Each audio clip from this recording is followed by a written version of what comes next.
Lahowal Dikom hazel বেংকৰ পাইপলাইনত gas নিগৰিত আতংকিত স্থানীয় ৰাইজ লাহোৱালৰ হেজেল বেংক চাহ বাগিচা পথৰ কাষত গেছ পাইপ লাইনৰ পৰা গেছ নিগৰিত হোৱাক লৈ শংকিত স্থানীয় ৰাইজ হেজেল বেংক থানাই সংযোগী পথৰ কাষত গেছ নিগৰিত হোৱালৈ স্থানীয় ৰাইজ চিন্তিত হৈ পৰিছে কোন সময়ত কি ঘটনা সংঘটিত হয় হেয়া এতিয়াও নিশ্চিত নহয় শীঘ্ৰে বিভাগীয় কৰ্তৃপক্ষই ব্যৱস্থা গ্ৰহণ নকৰিলে ভয়ংকৰ পৰিস্থিতিৰ সম্ভাৱনা প্ৰকট হৈ উঠিছে আদিবাসী ছাত্ৰ সন্থাৰ ৰহমৰীয়া তথা জিলা সমিতিৰ হৈ আজি আমি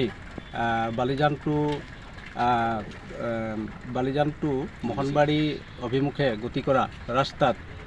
হেজেল বেংক টি ষ্টেৰ ৰাস্তা কাষতে আমি গম পোৱা মতে সন্দেহ হৈছে যে ইয়াত গেছ যিটো পাইপলাইন গৈছে সেইটোত গেছ লিকেজ হৈ আছে গতিকে আমি সদৌ অসম আদিবাসী ছাত্ৰ সন্থাৰ তৰফৰ পৰা আমি গেছ পৰিবহণ বিভাগৰ কৰ্তৃপক্ষক আহ্বান জনাইছোঁ আৰু জনাব বিচাৰিছোঁ যে এই বিষয় লৈ গেছ নিগমৰ কৰ্তৃপক্ষই গুৰুত্বপূৰ্ণ পদক্ষেপ লওক এইটো বন্ধ কৰাৰ পদক্ষেপ লওক যাতে আগন্তুক দিনবিলাকত আমাৰ বৃহত্তৰ ৰহমৰীয়াবাসীৰ অহা যোৱা কৰি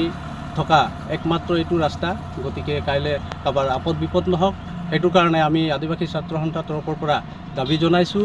আৰু এই বিষয় লৈ অতি সোনকালে যাতে ঠিক কৰাৰ বন্ধ কৰাৰ গেছ লিকেজ যিটো হৈ আছে তাৰ কাৰ্য কৰে সেয়েহে আমি আমাৰ তৰফৰ পৰা দাবী ধন্যবাদ